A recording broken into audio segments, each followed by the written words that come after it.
Marta Bonadie, que es fundadora de Taller 1339, que es una firma de interiorismo, pero que se enfoca mucho en la parte antropológica. Es decir, ¿cómo le hago para diseñar un espacio centrado en las necesidades de las personas que lo van a utilizar? Detrás de tener una empresa que estéticamente se ven lindas oficinas, es bueno, ¿qué hay en cuestión de bienestar y de experiencia detrás, ¿no? Claro. Y ahorita en las oficinas lo que menos quieres es que tu gente pierda tiempo en bajar al Oxxo, al Starbucks, a la tiendita. Y además del color, de ese acento verde, de decir aquí hay naturaleza, si puedes tener algo natural en la oficina, ayuda mucho. Ayuda muchísimo. De eso se trata el enfoque antropológico, de diseñar con un propósito, con un para qué y con una trascendencia. Pero lo más importante para mí es tema de iluminación, tema de confort térmico y tema de confort acústico. ¿Cuál es el impulso que más motiva a la gente a ir a la oficina? Es esa parte social.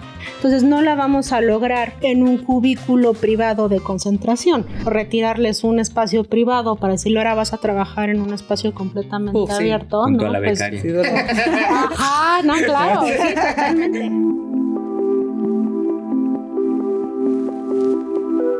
Founders, en 2020 en Blue Pixel teníamos una oficinita en la Condesa y de repente un día pega la pandemia. Le digo a mi gente, oiga, nos vamos a ir como unas 2 semanas a nuestras casas.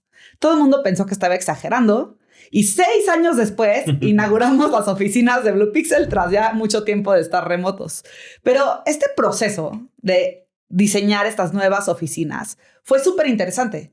Porque más allá de un espacio físico, de ver cuántas sillas y cuántos escritorios y cuáles, fue qué quiero evocar, cómo quiero que se sienta mi gente cuando entre a la oficina, qué imagen le quiero proyectar a mis clientes y cómo le hago para transmitir la cultura de la empresa en este espacio físico, ¿no? Quiero algo cálido, quiero un espacio que se sienta divertido o quiero un espacio que te invite a trabajar. Fueron muchas preguntas que me estuve haciendo durante el proceso y yo siendo diseñadora industrial lo disfruté mucho. Pero me puse a pensar que este es un tema bien importante para los founders, porque muchas veces agarramos y creamos una oficina o un espacio físico solamente por tenerlo. Y en realidad no nos damos cuenta que esto puede tener un impacto brutal en nuestra empresa, en nuestras ventas, con nuestros clientes, con la retención del talento, etc. Así que hoy, por esa razón, invitamos a la experta Marta Bonadie, que es fundadora de Taller 1339, que es una firma de interiorismo, pero que se enfoca mucho en la parte antropológica. Es decir, ¿cómo le hago para diseñar un espacio centrado en las necesidades de las personas que lo van a utilizar? Marta, antes de estar en su propia empresa, lideró proyectos muy importantes para empresas de la talla de Grupo Carso, de CBRE, de Sordo Magdaleno, y luego de ahí decidió en 2018 volverse empresaria. Así que ya tiene una gran trayectoria y hoy te invitamos, Marta, para que nos platiques un poquito de qué has aprendido tú como arquitecta, como interiorista, de cómo los espacios pueden impactar a las empresas. ¿Y qué tips le podemos dar a los founders para diseñar intencionalmente estos espacios que ayuden a sus empresas a florecer? Marta, bienvenida a Entre Founders. Muchas gracias, María. Oye, pues, a ver, antes que nada, me gustaría que los founders entiendan un poquito de tu trayectoria, porque además, habiendo trabajado con estas empresas, ¿no? Como Carso, como Sordo Magdaleno, son súper diferentes. Entonces, quisiera primero saber cómo llegaste a crear tu propia empresa y qué aprendizajes de esta trayectoria metiste en lo que ahora es Taller 1339. Pues bueno, sin duda, en Taller 1339 hay mucha inspiración de lo que aprendí y de lo que trabajé en estas grandes empresas, que sin duda traen una esencia mucho más corporativa, ¿no? Grande, pero con un twist de servicio y de atención boutique para cada uno de nuestros clientes, que es algo que hemos tratado mucho a lo largo de estos 7 años de cuidar, para no perder esa parte de atención uno a uno, ¿no? Que muchas veces cuando crecemos en los grandes corporativos, pues se va eventualmente perdiendo, ¿no? Ok. Oye, y cuéntame un poquito cómo fueron estos retos de moverte del mundo corporativo a tú ya ser empresaria. Pues obviamente nadie te previene tal vez que no solo basta con ser buen arquitecto, ¿no? O sea, tienes que además aprender de contabilidad, de finanzas, de cuestiones legales, de cuestiones de ley del trabajo. Ya el formar una empresa conlleva un reto y un crecimiento que pues es Yo lo calificaría como increíble. Ha sido un aprendizaje muy divertido, ¿no? A pesar de los retos y los desafíos, y pues que complementan la esencia del servicio que damos, que es el diseño y la ejecución de proyectos de arquitectura, ¿no? Muy bien. María contaba que cerró su oficina para irse a oficinas remotas. Tu taller lo inauguras 2 años antes de la pandemia. Es correcto. ¿Cómo pasas la pandemia y cómo manejas una situación que desde afuera me imaginaría muy compleja? Pues sí fue muy complejo. Les voy a platicar por qué. Porque cuando yo emprendí Taller 1339, en realidad venía de un background donde trabajé mucho tiempo corporativo, oficinas, retail, detrás de marcas, y surgió una oportunidad para trabajar proyecto de hospitalidad. Entonces, así es como emprendimos Taller 1339 en realidad, como buscando una visión hacia un tipo de proyecto diferente, pero que igual disfrutábamos muchísimo, ¿no?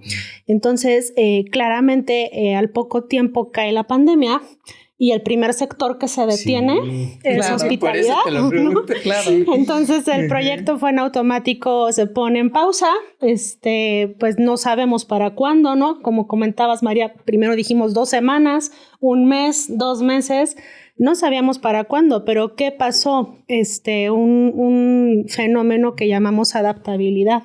Muchos clientes empezaron a buscarme como referencia. ¿Por qué? Porque entonces ya la oficina que tenían era muy grande, necesitaban reducirse, necesitaban reacomodarse, necesitaban replantear cómo iban a estar trabajando porque ya los metros cuadrados que tenían les quedaban muy grandes. Entonces, pues pasamos a hacer oficinas readaptadas, y eso fue lo que no solo nos sostuvo, sino que nos dio un impulso y un crecimiento importante durante el tiempo de la pandemia. Claro, órale, qué interesante. Cierto. Oye, y a ver, cuéntame un poquito de cómo son estos espacios para empresas híbridas, porque ahorita yo me estoy enfrentando a eso. O sea, nosotros claramente después de 6 años de ser remotos, no le podíamos decir a la gente, ahora vienen diario sin esperar una revolución. Entonces empezamos un día a la semana.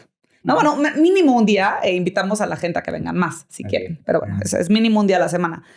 Y entonces pasa que la oficina, pues muchos días la puedes ver medio vacía y pueden haber otros días que se junte más gente porque se ponen de acuerdo y tal.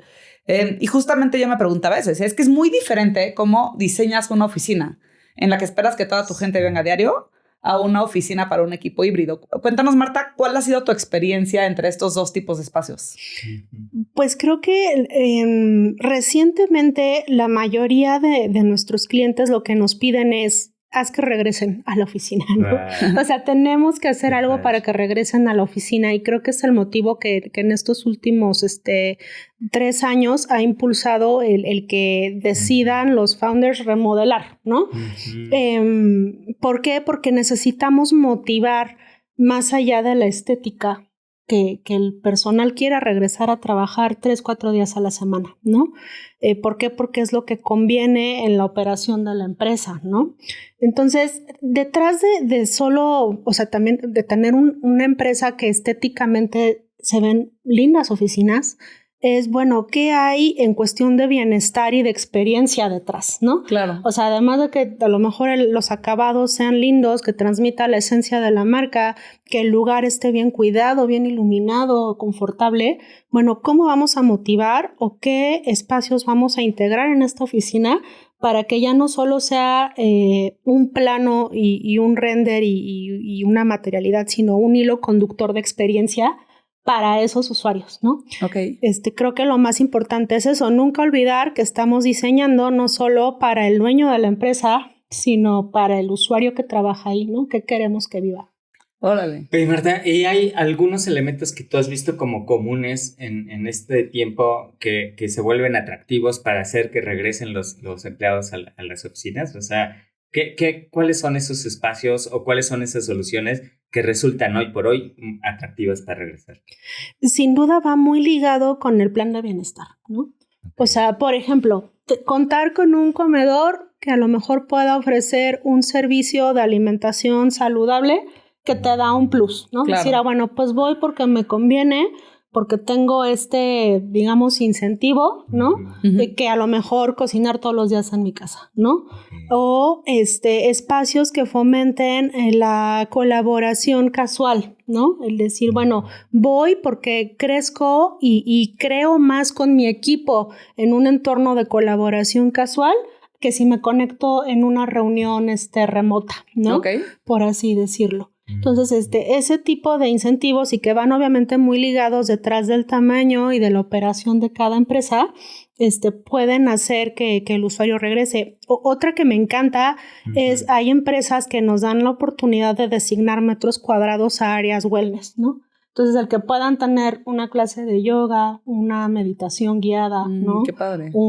Cualquier tipo de clase de ejercicio, dice, pues bueno, yo los jueves quiero ir a la oficina porque tengo este incentivo. Claro. Entonces, pues es increíble porque más allá de solo diseñarlo, somos súper metiches, ¿no?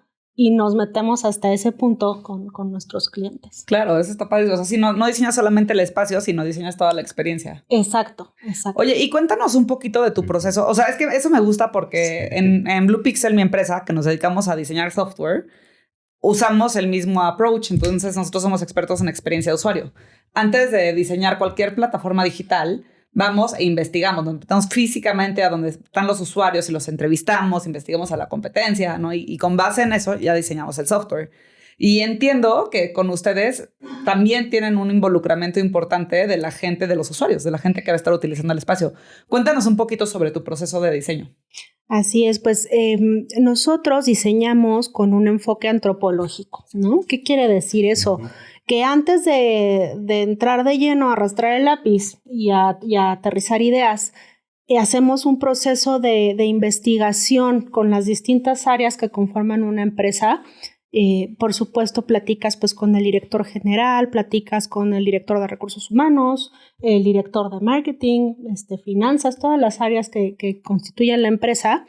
Y posterior a recabar necesidades, digamos, desde ese nivel de jerarquía, sí tenemos un proceso de análisis donde literalmente vamos a observar el cómo funciona el día a día y qué es lo que no está funcionando. O sea, qué necesitamos del ambiente actual hacer mejor para que funcione y para que logremos los objetivos que con este board de comité de proyectos, digamos, ya aterrizamos, ¿no?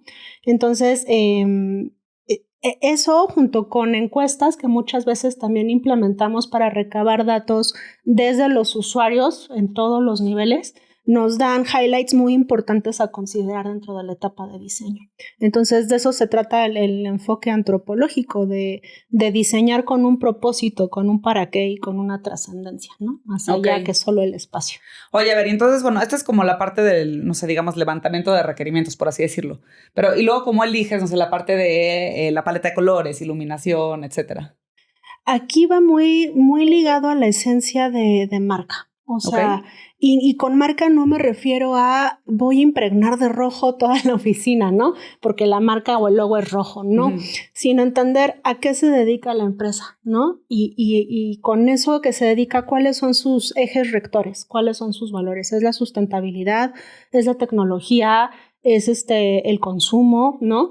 Y entonces con base a eso proponer una paleta de acabados que nos dé un ambiente que te transmita esa vibra, ¿no? O sea, podemos lograr ambientes fríos, tecnológicos, de laboratorio, podemos lograr ambientes cálidos, podemos lograr ambientes que te hagan sentir lujo, que te hagan sentir naturaleza.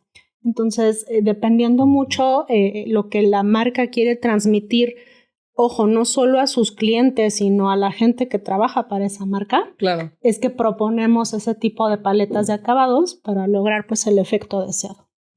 ¿Y hay o sea, dentro del proceso de diseño hay tensiones? Por ejemplo, me imagino recabar, pues, digamos que los requisitos o los requerimientos de los empleados, y no sé si de repente esos requerimientos de los empleados no son compatibles con las ideas de la dirección o del founder y sus deseos de los espacios.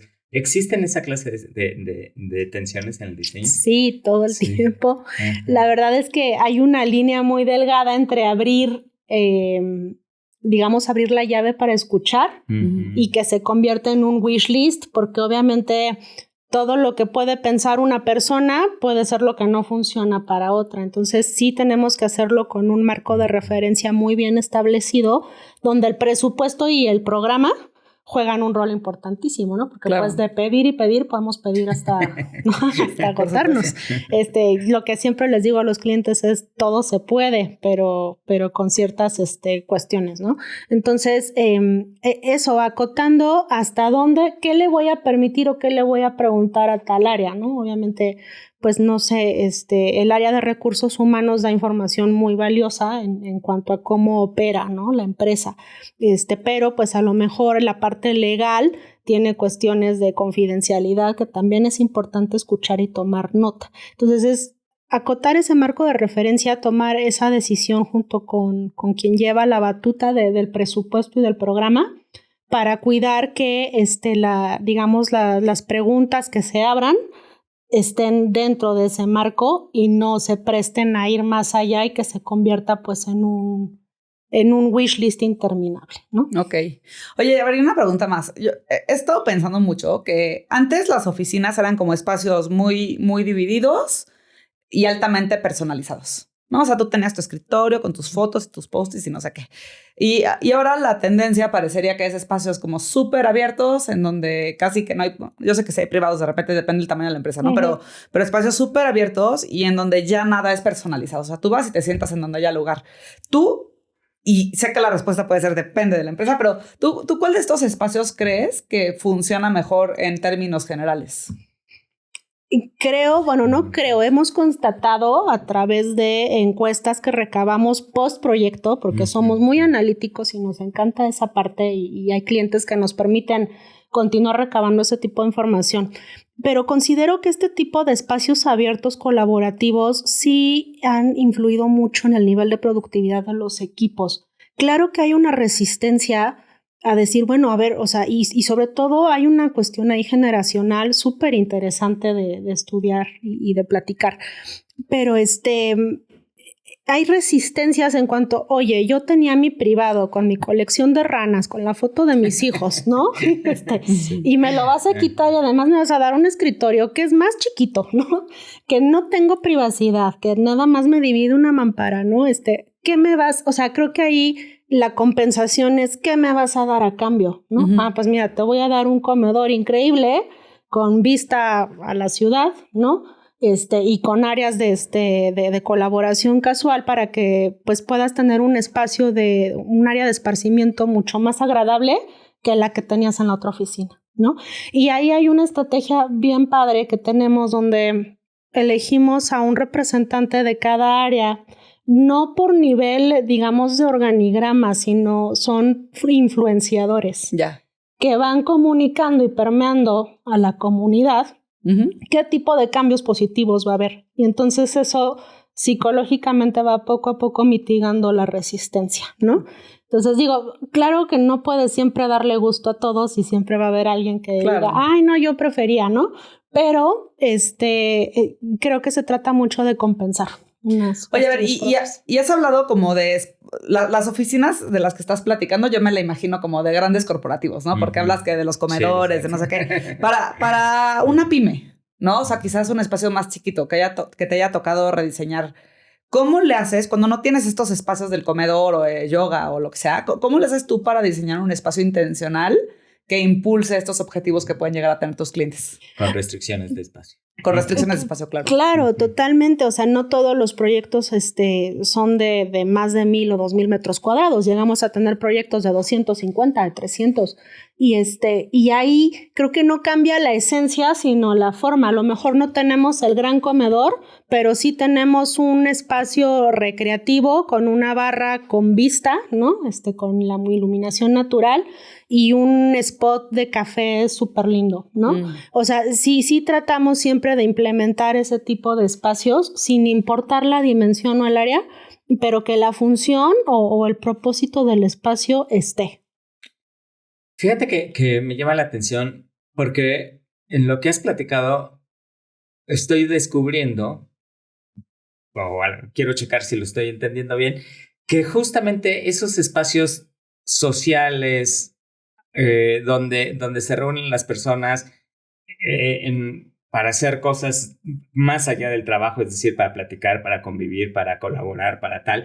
Creo que me estás transmitiendo que son especialmente importantes por sobre los espacios y lugares específicos de trabajo. ¿Es así? Sí, sí es así.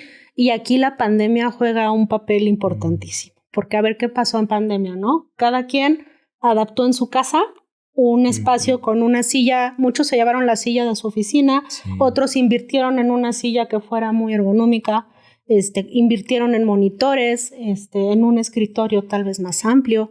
Y entonces ajustaron un área que resulta tan cómoda como ir a la oficina para enfocarme y trabajar.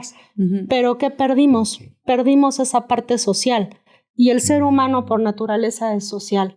Entonces, ¿cuál es el impulso que más motiva a la gente a ir a la oficina? Es esa parte social. Entonces, no la vamos a lograr en un cubículo privado de concentración. Claro que me encanta integrar en nuestros proyectos a lo que yo llamo focus room, ¿no? Porque pues de repente sí necesitas enfocarte o tener una reunión o revisar un contrato o revisar algo que requiere concentración. Entonces hacemos este tipo de lugares no asignados que tú puedes reservar o utilizar, ¿no? Pero entendemos que hoy en 2026 lo que más impulsa y motiva es ese reencuentro social, ¿no? Es como uno de los objetivos por los que la gente desea ir a la oficina. Y el desarrollar el tipo de espacio para fomentar eso también hace que haya una mejor comunicación y productividad entre equipos. Oye, ahorita que mencionas eso de la pandemia, para mí es muy chistoso porque a mí lo que me pasó en la pandemia es que yo sí decía, qué rico que ya no voy a tener que ir a la oficina. Decía, y yo me he mudado de departamentos varias veces desde la pandemia, pero siempre tengo mi sala y mi comedor, ¿no? O sea, y lo que hago es que todo el tiempo estoy trabajando desde mi comedor. O sea, yo como que nunca tengo mi escritorio. Todo el tiempo estoy desde mi comedor y cuando ya estoy un poco hasta el gorro o ya estoy cansada o simplemente me quiero como despejar, lo que hago es que me paso a la sala. Y si tú ves el espacio ahorita que diseñamos de Blue Pixel, el espacio que no es tan grande, serán como 200 y pico metros, hay 3 salas. Hay 3 salas, como las salas de mi casa, literal. Porque sí, yo dije, yo quiero estar en el escritorio y me quiero pasar a la sala. Y me quiero sentar en el piso, en la sala, no me importa, ¿no? Y entonces como... O sea, me da mucha risa lo que dices que la pandemia influyó, porque yo creo que yo lo estoy viviendo mucho. O sea, no, el diseño de la oficina de Blue Pixel no sería para nada similar al que es si no fuera por todo lo que estamos trayendo de lo que aprendimos de la pandemia. Sí, es que ese tiempo de la pandemia fue realmente angustiante porque como si no bastara toda la angustia de estar solo en la casa con presiones propias del trabajo y todo. Además... Y de la posible mortalidad. Y de la posible mortalidad, te bombardeaban con cosas de... Precisamente no era aconsejable trabajar en el comedor. No trabajes en tu comedor. Debes tener un espacio especial donde haya cuando menos una ruptura psicológica de los espacios de la casa y no sé qué. Y yo decía... Pues si mi departamento es tan chico que no hay ruptura psicológica. Exactamente, no puede haber ruptura psicológica, ¿no? Pero sí había una presión para lograr eso, ¿no, Marta? O sea, había como muchos lineamientos que te hacían que tú mismo te acabaras diseñando un espacio especial, ¿no? Sí, así es. Y hubo empresas que a lo mejor hasta dieron apoyos para lograr eso, pues, y hubo otras empresas que a lo mejor no se podía más que a lo mejor llévate la silla que tienes en la oficina, porque ahorita en la oficina no la vas a usar. Sí es cierto que tiene este efecto psicológico el cambiar de un lugar a otro, ¿no? Pero creo que rescato más el qué de esas cosas hogareñas nos podemos llevar hoy a la oficina que nos hagan sentir más en casa en la oficina, ¿no? Porque sí, muchos se acostumbraron a esa facilidad de decir, bueno, pues tengo mi sala. O sabes que aquí estoy viendo todos los días mis plantas, ¿no? La biofilia también es algo que cobró mucha relevancia post pandemia y que es buenísimo porque el tener plantas naturales en la oficina fomenta incrementa los niveles de oxígeno y eso fomenta la productividad, ¿no? Pero sí creo que se fusionó un poquito la línea hogar-oficina, ¿no?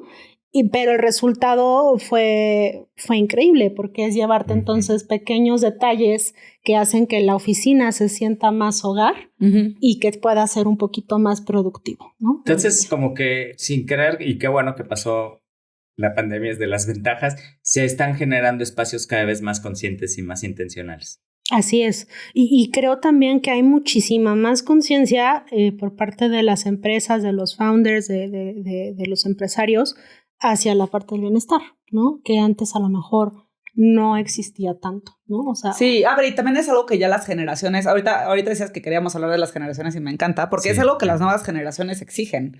Y eso no sé si es la pandemia, no sé si es Google, pero sí es cierto. O sea, que hoy, por ejemplo, ahorita que yo estaba por terminar la oficina, dije, tengo que ir al Costco por muchísimos snacks, porque si no tienes los mejores snacks en tu oficina, pues entonces la gente se va a decepcionar, ¿no? Entonces, como que siento que hoy sí ya hay una expectativa de los colaboradores hacia la empresa de, oye, lo que antes era un valor agregado, hoy se vuelve como lo mínimo indispensable. Claro, sí, totalmente. ¿Por qué? Porque antes era muy fácil el levantarte a tu alacena, ¿no? En plena pandemia y tomar algo. Y ahorita en las oficinas lo que menos quieres es que tu gente pierda tiempo en bajar al Oxxo, al Starbucks, a la tiendita. Entonces, el que tengas este tipo de espacios que vuelvo a lo mismo, puede ir desde una barrita hasta como un coffee spot o algo más grande como un comedor, pero que sí integremos este tipo de detalles, ¿no? Oye, Marta, pero yo quiero unirme al interés de María. ¿Cuáles son esas diferencias que se dan en la aceptación de los espacios por generaciones? Cuando lo rozaste me interesó mucho. ¿Puedes profundizar en eso? Por supuesto, ¿no? Platiquemos, por ejemplo, de lo que valora cada generación, sí, ¿no? Un baby boomer, ¿no? Un baby boomer valora mucho la jerarquía, valora mucho la privacidad, valora mucho a lo mejor un poquito más el lujo o el confort. El estatus también, ¿no? El estatus, exactamente. Es algo que es sumamente importante para esa generación. Por eso el retirarles un espacio privado para decirle ahora vas a trabajar en un espacio completamente abierto, sí, ¿no? La pues, sí, ajá, no, claro, sí, totalmente, ¿no? Un millennial valora mucho la parte de sentirse retribuido, de sentir que está que su trabajo se está desarrollando, pero que también le está retribuyendo de cierta forma, ¿no? Y las generaciones más jóvenes, lo que valoran es más esta parte de comodidad, ¿no? Más allá a lo mejor de la retribución o del estatus de las generaciones anteriores. Okay, interesante. Entonces, claro que varía muchísimo de una empresa a otra. Es súper interesante ver los datos y las estadísticas de, bueno, a ver cuántas personas baby boomers tienes, ¿no? Y en qué áreas están, porque no es lo mismo un baby boomer del área legal que un baby boomer mercadólogo, ¿no? Y lo mismo sucede con el resto de las generaciones. Entonces, vuelvo a lo mismo, tienes que de alguna forma estandarizar. Entonces, el integrar este tipo de espacios donde a lo mejor, bueno, pues ya te quité tu privado porque está cambiando nuestra forma de trabajar, porque estamos innovando, porque estamos creciendo, porque muchas cosas, pero sí tenemos, por poner un ejemplo, 2 o 3 focus room que tú puedes reservar para que continúes teniendo todas tus conferencias de los jueves aquí, ¿no? Claro. O sea, creo que el que se sientan escuchados con base a sus necesidades para trabajar hace que haya una mejor aceptación, ¿no? Oye, y hablando de diferencias generacionales y ahora culturales, a mí lo que me llama mucho la atención es que mi hermano vive en Nueva York y ya lleva varios años viviendo en Estados Unidos y metido en el mundo corporativo de allá, ¿no? Es corporativo, startupero, etcétera. Y le mando un video, me dice, ay, mándame un video de tu oficina, a ver qué tal queda, ¿no? Yo, el tour. Hay un privado que sí lo agarré yo y para mí es muy importante ese privado porque pues tengo una hija chiquita. Entonces, para mí es privado / guardería de mi hija y ya está llena de sus juguetes y tal. Y mi hermano me dice, oye, yo no te recomendaría que pongas un privado, yo lo cambiaría por booths, ¿no? Como para tomarlas. Y me dijo, porque en Estados Unidos el director general muchas veces ya no tiene privado y es como parte de todo esto. Y como que me quedé pensando y dije, no se me ocurre una sola oficina que yo haya visitado en México en donde el director general no tenga un privado. O sea, se me haría rarísimo, ¿no? Y entonces dije, pues sí, en Estados Unidos sí, pero en México... Le dije, déjame mi privado en paz. Pero sí se me hizo chistoso porque como que dije, ok, o sea, hay grandes corporativos entonces en Estados Unidos que no hay privados. O sea, te quiero preguntar si tú has visto algo de esto. Sí, no, totalmente. Es una cuestión cultural. Y sí hay empresas, por ejemplo, que les estamos haciendo una oficina en México, pero que el headquarter está en Estados Unidos o en Europa y la cultura es de no privados, ¿no? Entonces, eso mismo se transmite aquí. Sí, claro que es importante que tengas espacios como one-to-one, como pequeñas salas de conferencia para que puedas, pues retroalimentar al equipo, tener llamadas, etcétera. Pero sí cada vez más se está haciendo conciencia sobre la importancia en la comunicación y sobre todo hay una tendencia que se llama puerta abierta, ¿no? Uh-huh. Que a lo mejor antes, cuando yo empecé a trabajar, por ejemplo, era, uy, qué miedo ir a ver si está disponible el director, ¿no? Claro. Y hablar de algún tema o de alguna preocupación. Y hoy en día yo sí noto que cada vez es más común que los directores y los empresarios quieran estar abiertos a decir, yo quiero que mi equipo todo el tiempo pueda saberme alcanzable, ¿no? O 100%. Que pueda acercarse y hablar una inquietud. ¿Por qué? Porque eso puede prevenir un problema organizacional. Y además porque tienes más ojos en la empresa. O sea, totalmente. Yo, por ejemplo, sí tengo el privado, pero la mitad del tiempo estoy tratando de estar en las áreas comunes. Claro. Y salvo que tenga algún meet que sí sea un poco más confidencial, ¿no? Pero porque digo, es que también, ¿para qué quieres impulsar la presencialidad si no vas a estar con la gente? O sea, lo que yo quiero es poder ver es en tiempo real cómo están creando los proyectos, cómo se están comunicando, cómo está la cultura. Si te encierras en una oficina a puerta cerrada, pues no vas a ver nada de eso. Claro, y que es de las cosas, creo, positivas que deja esta época post-pandemia, porque antes no lo valorábamos así. Antes tú decías, no, yo sí quiero mi privado porque quiero concentrarme y estar ahí, ¿no? Y el lujo y el estándar y el confort.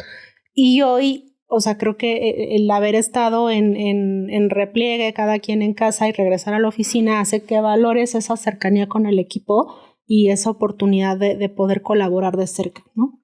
Marta, mi mujer trabaja en Pharma y siento que todo el tiempo están cambiando las oficinas, ¿no? O sea, yo creo que desde que regresaron de la pandemia, cuando menos 2 veces han tenido una revolución de espacios, ¿no? Cada vez más padres, cada vez los escritorios se elevan, se ponen, pues, o sea, son una maravilla. ¿Qué ha pasado en el ecosistema? Bueno, ¿esta es una tendencia primero? Sí, claro, y está muy ligada a la parte del bienestar, ¿no? El que puedas trabajar de pie. Ah, no, pero que cambien. O sea, que haya un periodo de estabilidad más pequeño que antes. O sea, antes remodelabas las oficinas y no tocabas la oficina en 20 años, haz de cuenta, ¿no? Y siento que ahora es como muy rápido volverlas a cambiar. ¿Es verdad mi apreciación? Creo que tiene mucho que ver con el crecimiento. O sea, sí tenemos clientes que, por ejemplo, diseñamos una oficina para cierto headcount y a los 6 meses tienen un boom, un crecimiento, un proyecto que les implica traer más gente y eso pues implica claramente una readaptación, ¿no? Para integrar más lugares o para acomodarlos de forma diferente. Pero creo que está muy ligado a eso, al crecimiento. ¿Y el ecosistema se ha preparado para esa agilidad? O sea, por ejemplo, ha cambiado el tipo de inversión. A lo mejor ya no compras los muebles, sino los rentas y a lo mejor... no sé, o sea, hay cambios en el ecosistema que te permiten ser más ágiles en el diseño de espacios, ¿como cuál? Sí, por supuesto. Mira, hablando en particular de la parte de los muebles, sí, claro que hay opciones de arrendamiento y de financiamiento que pues además de tener beneficios fiscales, contables y demás, permiten que sea un poquito más ágil, ¿no? La contratación. Pero yo creo que más allá que eso, el tip que les daría es preparen el espacio para ellos. A mí, ¿qué me gusta? Me gusta dejar en el piso preparaciones para conectar estaciones de trabajo. A lo mejor hoy no la vamos a conectar porque mi cliente no la necesita, pero si un mañana la necesita, ya no tiene que abrir piso, canalizar, ranurar el muro, sino que ya está. Claro. Entonces, el que pueda ser un poquito previsorio en cuanto a tu proyección de crecimiento y que nosotros como arquitectos les demos como ese tipo de herramientas, decir, oye, yo te recomiendo que aquí dejemos de más aunque no los utilicemos, el día de mañana te va a ahorrar presupuesto y tiempo, ¿no?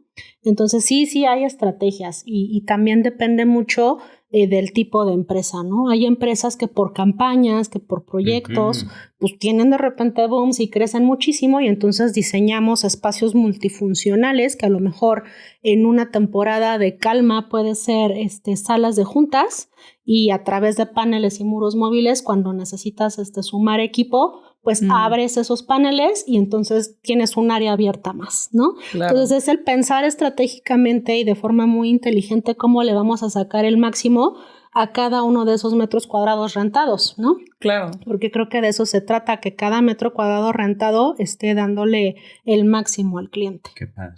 Oye, ¿y cuáles son los errores? O sea, porque bueno, a ti te toca remodelar y tú eres una profesional, pero ¿cuáles son los errores más comunes que ves en los founders que diseñan sus propios espacios?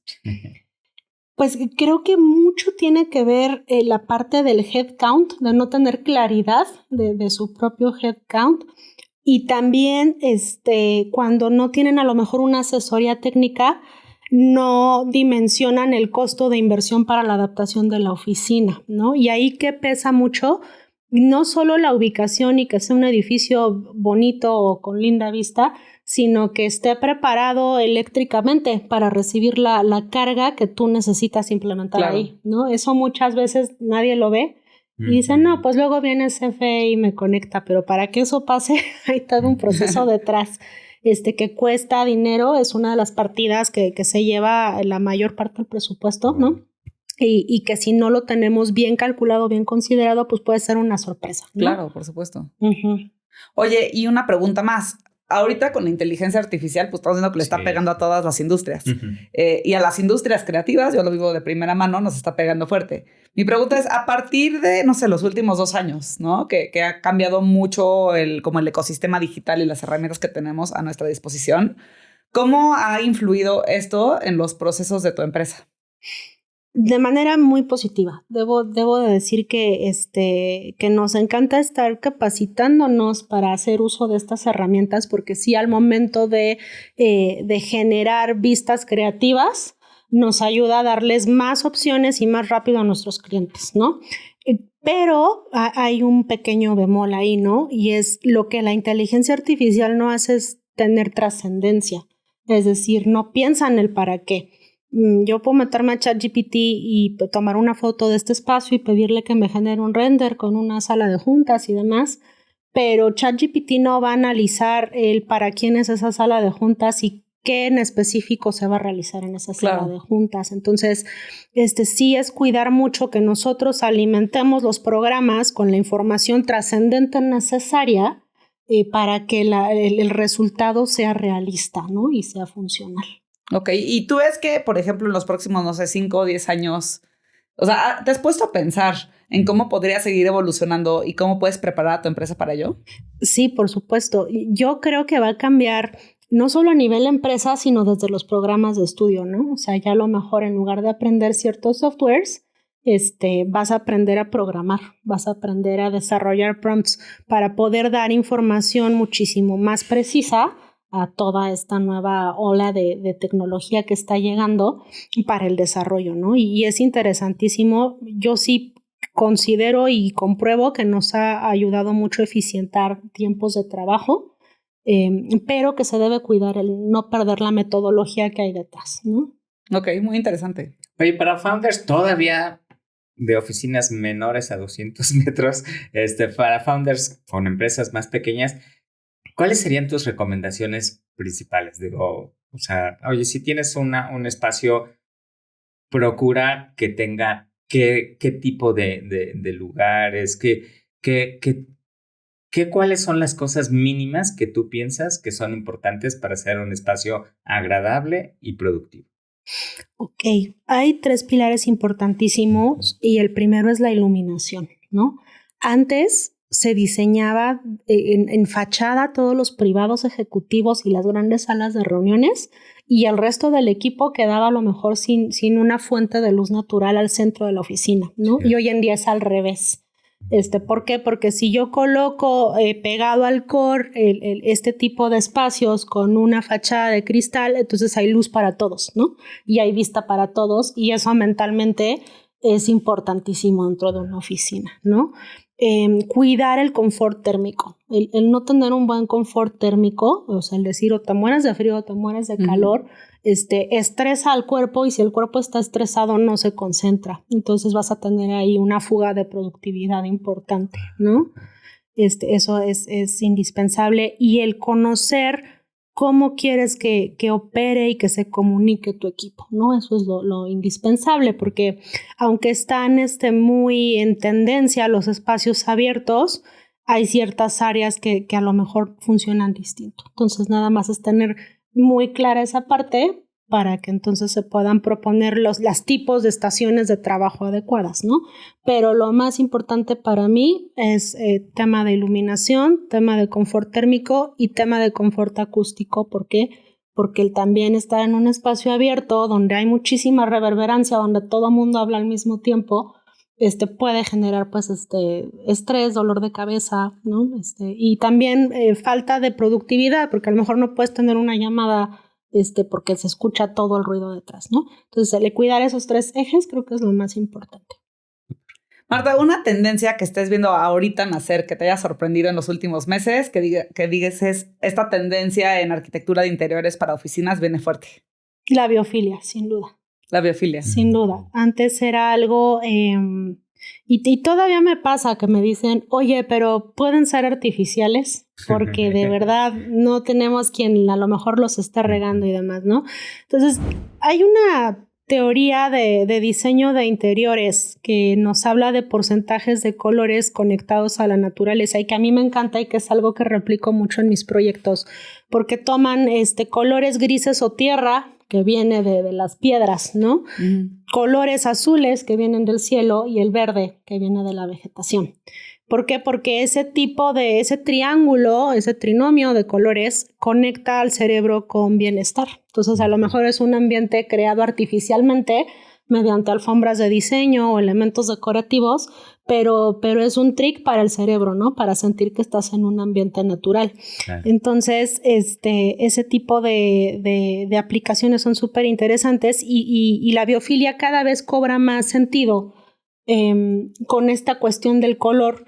Pero como les platicaba hace unos momentos, además del color, de ese acento verde de decir aquí hay naturaleza, si puedes tener algo natural en la oficina, ayuda mucho. Ayuda muchísimo. ¿Por qué? Porque en los grandes corporativos difícilmente tienes acceso a una ventilación natural. Es aire acondicionado. Entonces, el que tengas plantas dentro del espacio produce oxígeno natural y sustituye un poquito lo que a lo mejor en tu casa puedes hacer, que es abrir la ventana. Claro, 100%. Padrísimo. Oye, a ver, y después de toda esta trayectoria que has tenido, ya casi 10 años como empresaria, y de tantos corporativos que te ha tocado ver, de tantos líderes con los que te ha tocado trabajar, tú, Marta, ¿cómo defines el éxito?